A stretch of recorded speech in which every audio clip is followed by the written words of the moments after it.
Polynomials and factoring. All right, we're going to talk combining first. Right? What combining really means is simply adding and subtracting. Right? This is a review. This is an easy review at this point. All right? So when I'm adding two polynomials, I do what? I combine like terms. That's not even in the notes because you guys should know it. So what is going to be the first term in my sum? Because when I add to sum, right? What is it? X cubed. Yeah, I add my x cubes. I get 3x cubed. What's the next term? Yeah, I have negative 3x squared and 2x squared. It's negative 1x squared. What's the next term? 3x, because I have 4x minus 1x. That's 3x. And last but not least, what do I got? Minus 1 and plus 2 gives me plus 1, and we are done. Yeah? There'll be homework on this. No, there's more to learn. That's what I was going to add today. You like that one, okay? All right. What's the difference between... You changed the sign.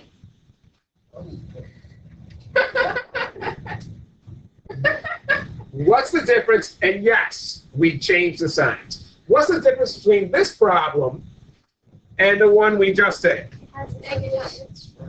Okay, I heard negative, subtract. Yeah, we're subtracting, we're not adding. And there are two things or phrases that people use to remember the subtraction process. One of them is... One of them is... Yeah, you change the signs. Keep, change. All right? That means I keep all the signs and my first polynomial. And then I have change. I change my middle operator sign. And I change all the signs in my second polynomial. That is after the minus sign, the operator. Do not forget, this is the one thing people always forget to do. This turns to a minus. This turns to a plus. This turns to a minus. So like, look, I changed all the signs. That 2 out front was positive. Don't forget to make that negative 2. Okay? And now, after I change my middle operator sign, it's addition just as the first one was. That's the first way. The second way, which some people prefer, which I'm cool with it, and it's less likely that you're going to forget about that 2. It's less likely you're going to forget to change this sign. But what's the second way people use? You distribute the negative sign. When I distribute, that's really multiplication, isn't it? And when I multiply by a negative, doesn't it flip the signs? So I end up with a negative 2x cubed. That's why it's hard to forget that first sign. Negative x squared plus x minus 2. And all this was by. And you combine like terms. It's now addition. All right? I prefer keep, change. It's less writing. So what do we have now? What is my lead term going to be? What is my lead term going to be? Wait, hold on. Should it be 2x cubed? But don't I have, look at the lead term here, it's 4. Look at the lead term here. Thank you very much. Those are not like terms. How come they're not like terms? Because the x is a different exponents. Very good. There you go. So negative 2x cubed. What's my next term? Plus 3x squared, because we have a minus 1 and plus 4. What's my next term? Plus 4x, because I have 1x and I have 3x. And my last term? Minus 4 and minus 2, minus 6. That's a bad x. And there you go. There you go. All right. Let's move into multiplying. All right? Which really means you see it? Foiling or other methods. Other methods, which from Algebra 2 you might remember, that lattice or the tabular method or tic-tac-toe, whatever you want to call it, etc. Table, whatever. Now, neither have I, but I didn't want to call it out in the video, but that was Pal C, that's a table, Pal C, it's a table. Now, when it is 2 by 2, I FOIL. If it's bigger than that, then I'll do the tabular method. When it's 2 by 2, I FOIL. What do we got? 12x squared, very good. What do we got? Negative 15x, very good. What do we got?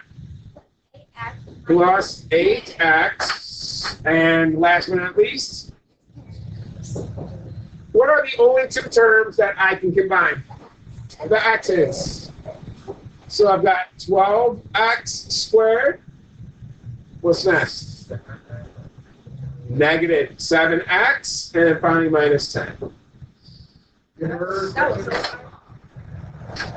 Sometimes people struggle. But now I'm pre-calculus. All right? Two smart ones? One way? No, he's in calculus. Yeah. Yeah. Sorry. Why do I feel like I'm missing something? No, maybe it's next. All right. Anyways, there is a big no, and there is a good yes. What do you think I'm going to say the no is when I have x plus 2 that quantity squared? Do not. And I've debated whether I even should show you the wrong way, but I see it so often. Those of you people that don't do this need something to laugh at as well. Okay? This is not equal to x squared plus 2 squared. That is a big no-no. If people, I mean, I still see it, even in calculus when you guys do it fast. X squared plus 4. That is a big no-no. Look at this. That's not right. Now, what's the right way to do this? Jordan Campbell? Yeah, whenever I square something, like if I have 5 squared, we multiply it times itself. All right? So when I have x plus 2 squared, I need to make sure that I multiply it times itself, and that is definitely not x squared plus 4. All right? So, who can remember the easy way to do this? Now, remember the easy way, instead of actually foiling and writing it down, then combining the middle terms? Times it. Okay, well, start. What would it start with? X squared. X squared Plus 4x plus 4. And how do we know that? Because this number here, what should happen? These two numbers add to the middle term. These same two numbers should multiply to the last term. And I know the first term is x squared. I know the next term should have an x, and the last term should not. So you just add them. So let's do a couple of those quickly. You ready? It's not on your paper. You don't have to write it down. You can just say it.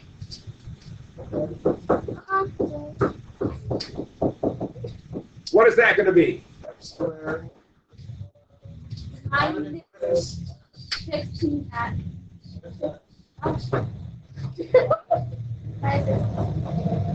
Because negative 8 and 2 add to negative 6. When they multiply, they multiply to that. Oh, it's booty cheeks. No. Thank you. I've been working out.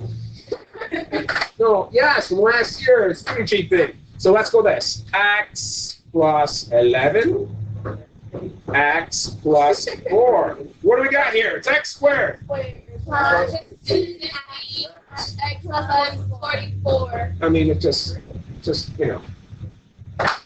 when you guys have kids and they do stuff home and you rip it off like that, like you're so good at math. The first thing you say is, because I had a good teacher. And then you talk all about fire as much as you want. Then you say, someone told me this little trick. What? Yeah, I know. Thank you. I know. Because he's the best math teacher you had. That's what you talk about. Not that negative way. Okay? So let's move on to more than a binomial times a binomial. Oh, let's do the. Why not? Yeah, now we're going to use a tabular method. In order to get, do you remember how it should all line up diagonally, how we can add everything up? In order for it to all line up diagonally, we can't miss any terms. Do you remember how to identify whether we're missing a term or not? Yeah. How? I mean, yeah, look at the exponents. It should be 2 is the biggest, then it should go down. 1, and this has 0 x's technically. There are no x's here, it's good. 2 x's, 1 x, 0 x's. Good. We're not missing any terms. All right? And now I'm going to create a rectangle of biblical proportions, and I'm going to make it 3 columns by 3 rows, because I have a polynomial with 3 terms times a polynomial with 3 terms. Yeah, right? And I'm going to take this expression and write it on top, x squared minus 4x plus 3. And I'm going to take this expression and list that on the right side. Don't put it on the left side, put it on the right side. It's x squared plus 4x plus 5. And because we are all big boys and girls, and we can easily identify patterns, we can rip through the multiplication for all these tabs. So we're meaning, when I multiply anything times x squared, all I'm really doing is increasing the exponent by 2, aren't I? Nothing else. So this is x to the 4th minus 4x cubed plus 3x squared. Bam. You should be able to rip through that. The next row, I multiply the big numbers by 4 and I just add 1 to the exponent. 4x cubed minus 16x squared. Last one. Plus 12x. And the last one, I just multiply everything times 5. The x's are going to stay the same. So we have 5x squared minus 20x plus 15. And if I did this right, which we did because we're awesome, if I did this right, everything lines up perfectly. And if you forgot what I mean when I say everything lines up, this outputs one value, which would be x to the 4th. This diagonal, you'll notice they're all x cubes, right? You just add those together. You got it. They actually cancel. Positive and negative 4, so that's 0. So this, if I want, I combine all my x squareds. And because you filled in any missing terms, it will always line up diagonally like that. It's a beautiful thing.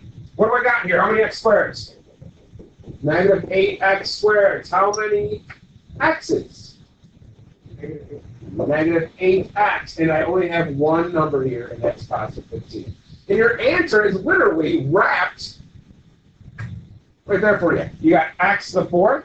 We're not going to write our 0x cubed. You don't have to. You can. But minus 8x squared minus 8x plus 15. Man. We're moving. You heard? I heard.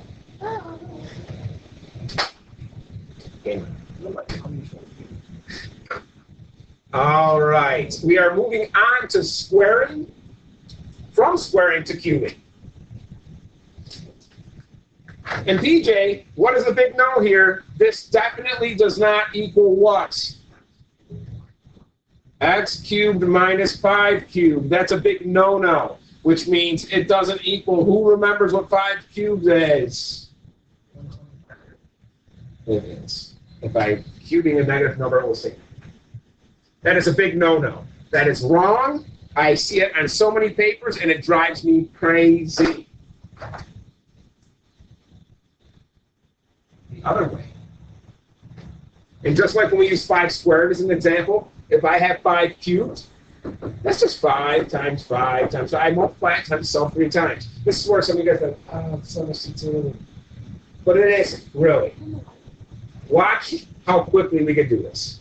If I have x minus 5 times x minus 5 times x minus 5, now, I'll see what? I'm just going to look at these two for now. Forget the first one. Didn't we just remember a way that we could do this quickly without actually having to FOIL everything out? We did.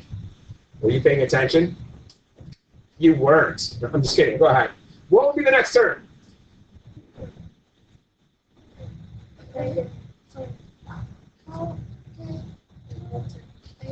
Minus 10 x plus 25.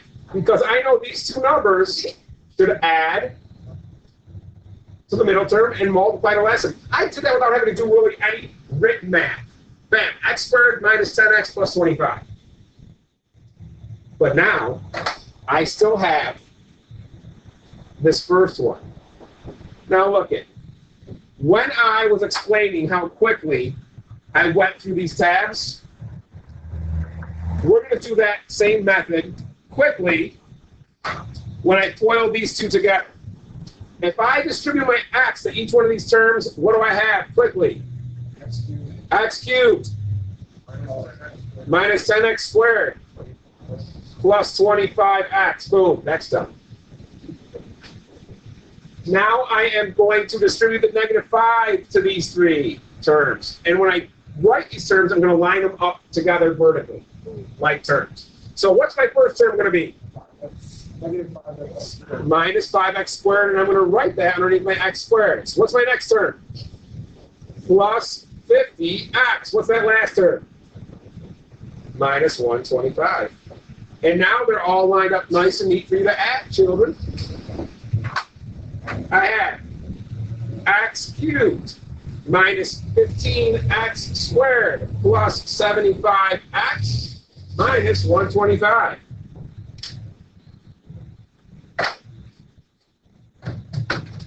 Wow. Even explaining it, that didn't take longer than a minute. If you had to sit down and do that, I'm going to tell you, when we had to sit down, well, if we had to sit down and do this on your own and you understood this process, you could probably have that done in 15 seconds.